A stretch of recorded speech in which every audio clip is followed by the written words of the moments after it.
अब हम देखेंगे एसईओ करने के तरीके। कोई भी चीज करने के दो तरीके होते हैं, एक अच्छा तरीका होता है या बुरा तरीका होता है। एसईओ में भी ये चीज है, black hat SEO and white hat SEO. आइए इसके बारे में देखेंगे हम।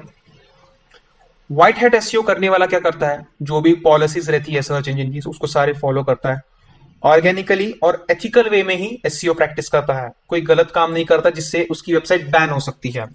भले इसको थोड़ा रिजल्ट स्लो मिले, पर ये सब पॉलिसी के और रेगुलेशंस के अंदर ही काम करता है।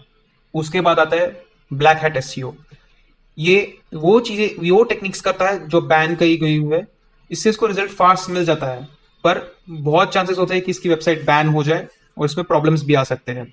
और ऐसा भी हो सकता है अगर आपकी वेबसाइट बैन हो गई तो आपकी सर्च इंजन पे कभी रैंक नहीं होगी। उसके बाद आता है ग्रे हैट एसईओ। ये मिक्स होता है, मतलब समझो कोई यूजर 95% व्हाइट हैट कर रहा है और 5% ब्लैक हैट टेक्निक्स यूज कर रहा है, उसको ग्रे हैट बोलते हैं।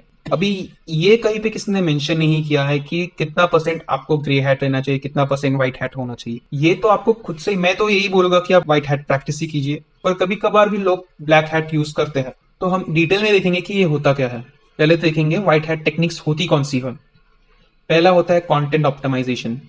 अगर आप एसईओ कर रहे हो तो सबसे सबसे ज्यादा इंपॉर्टेंट चीज होती है कंटेंट। यूजर के लिए क्या अच्छा चीज होनी चाहिए, आपको ये आपकी टॉप प्रायोरिटी पे रखनी चाहिए कि मैं यूजर को क्या कंटेंट दिखा रहा हूँ, ये मेरा बेस्ट से बेस्ट कंटेंट होना चाहिए।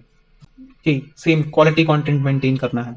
उसके बाद आता है इंटरनल लिंक्स। अगर आप अंदर कुछ लिंक्स यूआरएल्स दे रहे हो, वो स्पैम नहीं होने चाहिए, कहीं और गलत नहीं लेके जाना चाहिए।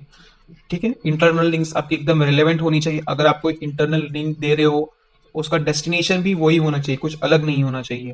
बैकलिंक्स भी वही, अगर अगर आप किसी को बैकलिंक दे रहे हो वो भी एकदम रेलेवेंट होनी चाहिए। बैकलिंक होती क्या है उसके बारे में हम आगे देखेंगे। और आपकी जो टेक्निकल एस्पेक्ट्स है, जैसे स्पीड हो गई, इमेजेस लोड हो रहे कि नहीं हो रहे, पेजेस जो है वो बंद तो नहीं हो गए ना, वर्क कर रहे हैं ना सब। तो ये जो भी टेक्निकल एस्पेक्ट्स होते हैं, स्पीड, वेबसाइट की दिख कैसी रही है, मोबाइल में दिख कैसे रही है, डेस्कटॉप पे कैसे दिख रही है, सब जो टेक्निकल एस्पेक्ट्स होते हैं वो भी आपके एकदम प्रॉपर होनी चाहिए।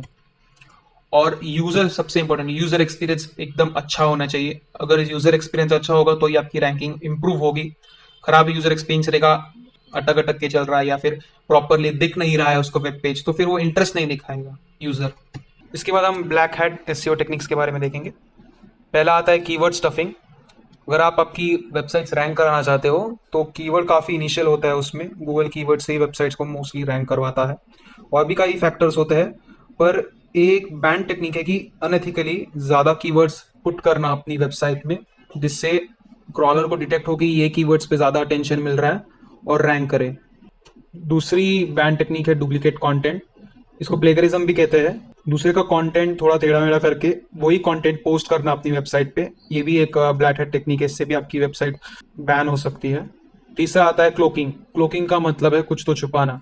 इसमें क्या होता है कि क्रॉलर को कुछ और डेटा दिखाते हैं हम और कंटेंट कुछ और होता है, तो ये भी एक ब्लैक हैट टेक्निक है। फिर आता है हिडन टेक्स्ट और लिंक्स। अगर आपके जो टेक्स्ट और लिंक है आपने जो वेबसाइट में दिए हुए हैं, उसका कलर और बैकग्राउंड का कलर भी सेम है, इससे तो होगा कि नॉर्मल यूजर को तो वो दिखेगा नहीं, पर क्रॉलर को जरूर दिख जाएगा। इससे आपकी कीवर्ड डेंसिटी या फिर लिंक बढ़ जाएंगे। ये बेनिफिशियल होता है, पर ये भी एक ब्लैक हैट टेक्निक है। Link farming.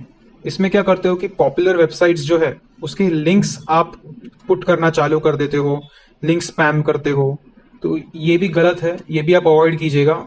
ये भी एक ब्लैक हैट टेक्निक है। Thank you.